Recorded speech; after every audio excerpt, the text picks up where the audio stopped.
Mes chers concitoyens, bonsoir. Merci d'être présents ce soir pour notre 9e point d'information. C'est le 2e depuis le déconfinement.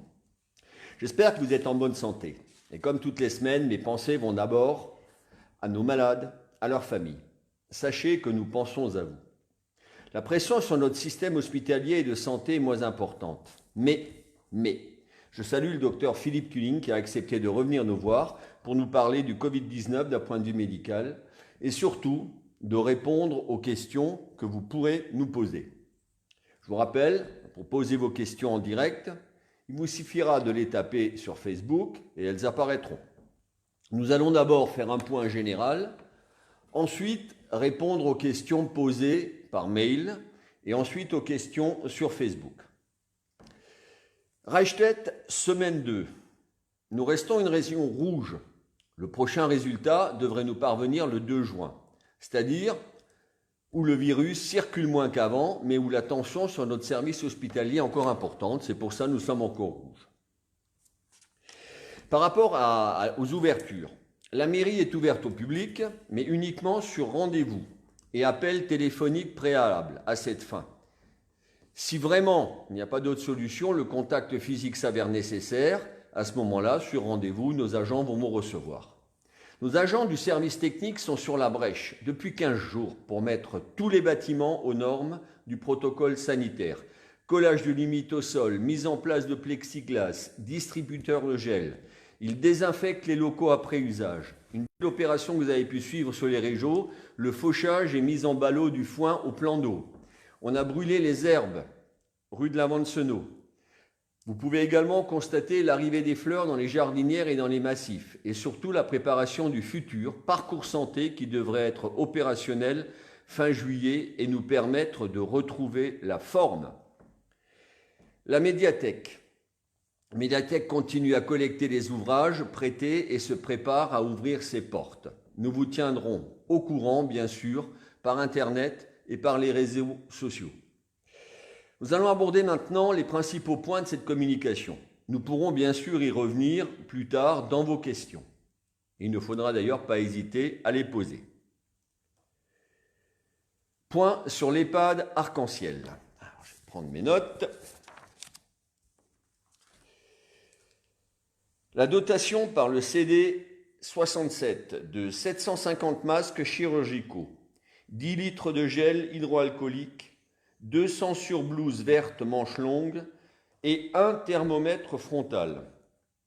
Nous avons fait 2 admissions à caractère urgent, l'un à l'unité de vie protégée, l'autre en unité d'hébergement. Elles ont été possibles grâce aux tests PCR négatifs des admissions et des résidents de l'unité, comme le veut d'ailleurs le protocole. Les nouveaux résidents sont placés en quatorzaine stricte. Reprise des visites de la pédicure selon un protocole très strict, les personnes diabétiques seront prioritaires. Les espaces verts de l'EHPAD ont subi un petit lifting par une taille massive des arbres et buissons, apportant plus de perspective et de clarté. Le mobilier de jardin a repris sa place sur la pelouse et le balcon à l'étage, de quoi rendre le quotidien des résidents beaucoup plus agréable, malgré le confinement. Nous attendons encore les belles fleurs promises par le service technique, c'est en cours, pour ajouter une note de couleur. Par beau temps, les visites des familles, toujours selon un protocole très strict, pourront se faire dans cet espace. Grâce à la disponibilité de Mme Meyer et de Mme Lemoine, nous avons rajouté des heures de visite supplémentaires par les familles. De 6 heures semaine, on passe à 15 heures, ce qui nous permet de diminuer considérablement le temps d'attente des rendez-vous. Zéro Covid-19. L'école du périscolaire et de la crèche. Les CM2 ont pris leur rythme de croisière. Et lundi, ce sera le retour des CP et d'une partie des CE1 pour une reprise de l'ensemble des niveaux élémentaires à partir de début juin. La classe de grande section maternelle effectuera également sa rentrée à cette période. Pour le moment, il n'y aura pas de rentrée pour les moyens et les petits de l'école maternelle. Je vous rappelle que c'est sur une base de volontariat que les parents envoient leurs enfants à l'école. Le téléenseignement sera poursuivi par les enseignants. Le périscolaire a commencé à accueillir tous les élèves de CM2 dont les parents en ont fait la demande. Il en sera de même pour tous les élèves scolarisés. Le protocole sanitaire ne nous permet pas d'envisager une restauration scolaire normale. Les élèves devront donc prendre un repas tiré du sac en salle de classe. Et vu le nombre réduit d'enfants au périsco, nous ne pouvons envisager pour l'instant une livraison de repas par notre prestataire. L'accueil après le temps d'école se fera par nos agents, toujours dans les salles de cours. Vu le protocole sanitaire obligatoire et très contraignant, nous n'avons pu créer un groupe multiniveau au périscolaire. En effet, nous ne pouvons pas mixer les groupes, nous n'avons pas le droit. Pour l'instant, et grâce à l'implication de nos agents d'entretien, nous arrivons à traiter la désinfection et l'entretien des locaux en interne. Un grand merci. Ils commencent très tôt le matin et finissent très tard le soir. Mais je crains qu'après la rentrée générale, nous devrons faire appel à des entreprises pour les soulager. Nous reviendrons dans les questions sur l'accueil estival des enfants. Je sais qu'elles sont nombreuses. La crèche Coccinelle a accueilli 7 enfants durant cette semaine. Nous monterons la semaine prochaine à 10 enfants. Nous pourrons bien sûr également revenir sur ces points dans vos questions. Les masques. Les masques. Vos élus du conseil municipal ainsi que les bénévoles, que je remercie vivement, ont distribué le premier masque à chaque habitant. Je vous rappelle, cette distribution s'étant faite sur la base du fichier de taxe d'habitation, nous savions que nous aurions une marge d'erreur. Si votre dotation ne correspond pas au nombre de résidents du foyer, merci de nous envoyer un mail à l'adresse suivante, je vous la rappelle, courrier@reichstett.fr ou de téléphoner au 03 88 20 02 26. Vous aurez alors la possibilité de récupérer des masques pour ces personnes sur présentation d'un justificatif de domicile. Nous avons eu de la part de l'EMS une dotation supplémentaire qui nous permettra de vous remettre votre masque, sans souci. Ceci est votre première dotation. Il y en aura une deuxième distribution. Malheureusement, nous avons appris de la part du conseil départemental que des retards de livraison ne permettront pas cette distribution avant mi-juin. Au niveau des activités, j'ai signé 3 arrêtés pour la reprise du tennis en simple, le double ainsi que le padel sont pour l'instant interdits, de la pétanque en extérieur et de la pêche à l'étang. Vous êtes nombreux à nous interpeller au niveau de l'accès à la plage et à l'ouverture de la baignade. Nous y travaillons. Mais le protocole sanitaire imposé est tellement lourd et difficile à mettre en place que nous sommes en négociation avec l'Eurométropole et l'État sur les mesures concrètes à mettre en place, justement. J'ai par exemple la présence, comme sur les plages, d'un policier maître nageur en complément des surveillants civils afin de faire respecter les consignes. Nous devrions avoir des réponses pour début juin. Je suis personnellement conscient de la nécessité d'ouvrir ces baignades pour la période estivale. Mais je ne dois pas être le seul à prendre cette responsabilité. Les déchetteries sont ouvertes aux horaires normaux. À partir de lundi, vous pourrez y amener tous vos déchets, sauf ceux issus du bâtiment. Gravats, plâtre, laine de roche. Attention, jusqu'au 8 juin, fonctionnera le système alternatif. Jour pair, numéro pair, jour impair, numéro impair. À partir du 8 juin, on revient à la normale. Pour la déchetterie mobile de samedi au plan d'eau, quelques consignes. Elle sera ouverte de 14h à 17h uniquement pour les déchets verts. L'accès se fera rue de Picardie et le retour par le club de pétanque. Un agent de notre commune y assurera la circulation. Rappelez-vous, une seule personne et un masque, s'il vous plaît. Lundi soir, nous allons installer à la salle des fêtes le conseil municipal que vous avez élu le 15 mars, avec à l'ordre du jour l'élection du maire et des adjoints. Dans le contexte actuel, la réunion se fera sans public, mais vous pourrez suivre le conseil sur Internet et les réseaux sociaux. Mes chers concitoyens, nous n'avons pas encore gagné notre combat contre ce virus. Aussi, respectez les consignes. Non, je ne prendrai pas d'arrêté vous obligeant à porter un masque dans les lieux publics, car je sais que vous êtes responsables. Alors, respectons les distances, respectons les gestes barrières. Je donne maintenant la parole au docteur Culling. Merci, monsieur le maire. Bon, ce soir, pas grand-chose de mon côté. Je voulais quand même faire un point sur la situation locale et loco-régionale. Actuellement, dans le Bas-Rhin, nous avons encore 58 personnes qui sont en réanimation, avec une possibilité d'accueil, toujours en réanimation, de à peu près 130 personnes. Donc vous voyez qu'il y a beaucoup moins de pression sur les services de réanimation. Malheureusement, le Grand Est a souffert de beaucoup de mortalité, mortalité en dessous de celle de Paris, et mortalité dont se réjouit le professeur Raoult à Marseille, parce que Oui. quand il y avait un mort à Marseille, dit-il, il y en avait 5 à Paris. Bon, alors ça ce sont encore des évaluations qu'on fera plus tard. Cela étant dit, donc, pourquoi notre département est encore... Puisqu'il me semble que les indicateurs sont tous au vert, c'est-à-dire le virus circule moins, il y a ce qu'il faut comme test de dépistage, et il y a moindre pression sur la réanimation. Il semblerait que le 2 juin, nous aurons peut-être une bonne nouvelle, et notre région sera classée verte. Néanmoins, au niveau local, vous avez vu dans la presse qu'il y avait des foyers, ce qui s'appelle des clusters, ouais, à droite et à gauche. Ça fait 15 jours que nous, localement, nous n'avions pas de cas. En ce qui me concerne, ça commençait malheureusement un peu à rebouger aujourd'hui avec des suspicions. Donc, je vous demande à tous et à toutes d'être très prudents et de respecter vraiment les mesures barrières, c'est-à-dire le port du masque obligatoire quand vous êtes dans des endroits confinés, enfin obligatoire, très fortement conseillé, c'est-à-dire dans les supermarchés, dans les lieux confinés. Je t'interromps. Qu'est-ce que tu appelles vraiment des endroits, je dirais, à risque?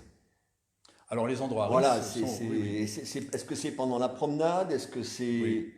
Alors les endroits à risque, ce sont les endroits confinés, c'est-à-dire où il y a beaucoup de personnes dans une petite superficie. Genre supermarché, mais cela étant dit, j'étais dans un supermarché dernièrement, enfin on ne peut pas le nommer Castorama, non. Tout le monde était masqué, alors j'étais vraiment favorablement impressionné par la discipline alsacienne. C'est pour ça que nos chiffres s'arrangent peut-être plus vite. Aussi un mot sur la deuxième vague. Oui, cette fameuse deuxième vague. C'est pas la nouvelle vague, c'est la deuxième vague. La nouvelle vague, c'était les années 60. C'était les années 60. C'est ce que tu dis. Donc, alors, effectivement, les experts ne sont pas du tout d'accord. Est-ce qu'il y aura une deuxième vague en juin, en automne ou jamais? Alors là, c'est une question à laquelle on ne peut pas répondre. Les experts ne sont pas d'accord, parce qu'ils ne savent pas, personne ne sait. Cela étant dit, il y a beaucoup d'apparitions de foyers multiples de clusters au niveau national, qui sont très bien localisés actuellement par les médecins, surtout les médecins généralistes qui sont en première ligne, qui font le sérodiagnostic, en fait le test sérologique, le PCR, et après qui font du tracing. Voilà, alors encore une fois, l'épidémie n'est pas du tout terminée. Il s'agit de continuer au niveau local, de faire très attention, parce qu'à Reichstätt n'a pas été très fortement impacté, heureusement, par cette épidémie, pas comme à Strasbourg où il y a eu beaucoup plus de dégâts. À Reichstätt, heureusement, ça s'est pour le moment bien passé. Voilà. Merci Philippe. Il y a juste une question qui vient de tomber un peu. On a parlé cette semaine de traitement qui serait apparu. Est-ce que tu pourrais nous en dire un peu plus là-dessus, ou est-ce que vraiment c'est encore une fois des effets d'annonce comme l'hydroxychloroquine ou comme les autres? Alors il y a quelque chose de sérieux là? Non, écoutez, pour le moment il y a encore rien de sérieux. Il y a un grand essai qui s'appelle l'essai Discovery qui a été fait au niveau international, qui a été aiguillé par la France. Malheureusement, les autres pays européens n'ont pas suivi. Et c'est un essai qui comparait donc l'hydroxychloroquine avec des antiviraux. Et en fin de compte, il semblerait qu'il n'y a aucun traitement qui soit supérieur à un autre. Il n'y a aucun traitement vraiment qui soit manifestement positif au niveau de la charge du Covid-19. Même l'annonce des Chinois qui avaient pourtant annoncé qu'ils avaient fait une découverte. Oui, alors si tu veux, il y a plein d'annonces qui sont faites à droite et à gauche. Et alors les Chinois, effectivement, sont en première ligne parce qu'ils sont sur la trace d'un vaccin, sur la trace d'un traitement. Ils occupent le terrain pour le moment. Je pense qu'on verra plus clair dans un mois, dans 2 mois. J'espère qu'il y aura un traitement et j'espère surtout qu'il y aura un vaccin. Parce que le Covid-19 circule, il va encore circuler et encore cette année. Merci Philippe, on verra si d'autres questions arrivent. Je prends les questions que vous nous avez posées par mail. Alors, avez-vous des précisions à nous donner quant à la garde estivale au centre de loisirs pour cet été? Sera-t-elle limitée à un certain nombre d'enfants? Les enfants scolarisés jusqu'à maintenant seront-ils prioritaires? Alors, c'est Céline qui nous pose cette question. Il est clair que cet été, il y aura une prise en charge des enfants. J'ai d'ores et déjà demandé aux responsables des différentes structures de ne pas envisager des congés d'été, à savoir de maintenir l'ouverture bien en juillet qu'en août. Par rapport au nombre d'enfants que nous allons accueillir et que nous pourrons accueillir, je répondrai un petit peu une réponse de Normand, cela dépendra du protocole sanitaire qu'on nous imposera.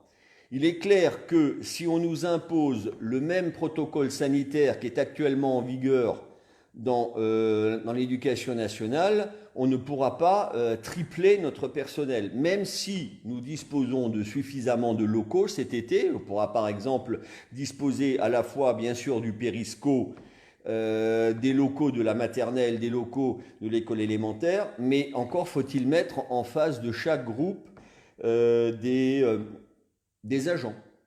Alors, bien sûr, je répète, nous accueillerons le maximum d'enfants, les services sont en train d'y travailler.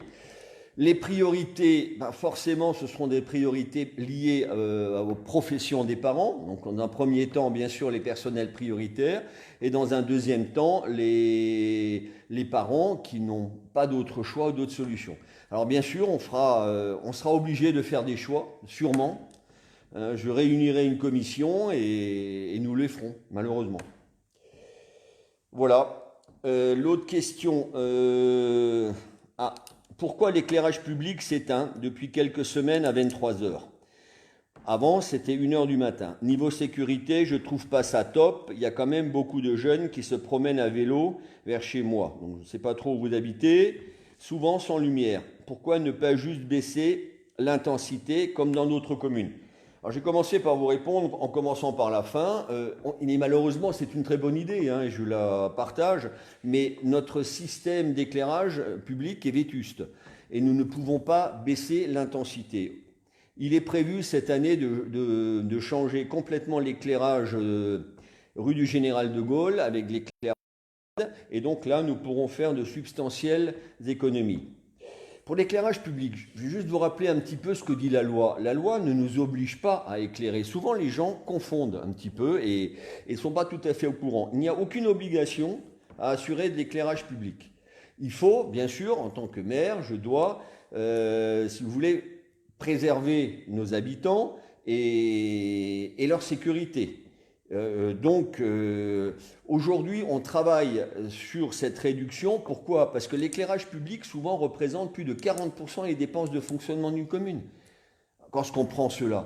Alors, forcément, dans les petites communes, pas chez nous, mais c'est un poste très important. Et si nous pouvons le réduire, je dirais, ça nous fait quand même un gain appréciable. Au prochain conseil municipal, une fois qu'il sera installé, ce qu'il en pense, et nous ferons un vote et nous déciderons à ce moment-là ce que nous ferons. Par rapport aux enfants qui circulent sans lumière avec leur vélo, alors là, ça n'a rien à voir avec l'éclairage public. Tout véhicule doit être, à partir du moment où le soleil s'est couché, doit être équipé d'un système lumineux permettant de se faire détecter. Donc ça, c'est un problème qui est de sécurité, je le conçois, mais pas de sécurité publique. C'est plutôt aux parents de voir que les vélos de leurs enfants soient équipés d'un système d'éclairage. Alors, plusieurs questions. La fête du 13 juillet aux abords du plan d'eau aura-t-elle lieu? Alors, Aujourd'hui, je ne peux pas vous répondre exactement là-dessus parce que ça évolue tous les jours par rapport au rassemblement. Il est clair qu'aujourd'hui, ça va être difficile. Difficile pour les associations de se mobiliser, de faire venir. Par contre, nous travaillons avec les sociétés pyrotechniques qui nous font les feux d'artifice à faire un événement le 13 juillet au soir. Donc, il y aura quelque chose. On ne sait pas, je ne peux pas vous dire, mais on aura un événement sur Eichstätt le 13 juillet au soir. De même, la messe en plein air, toujours à proximité du plan d'eau le 15 août. Même réponse, nous verrons l'évolution des directives de l'État. La fête du vélo organisée par la pédale rhénane de Reichstätt pourra-t-elle se tenir cette année? Là aussi, c'est difficile. C'est une épreuve en plus de renommée maintenant internationale, surtout pour le pignon fixe.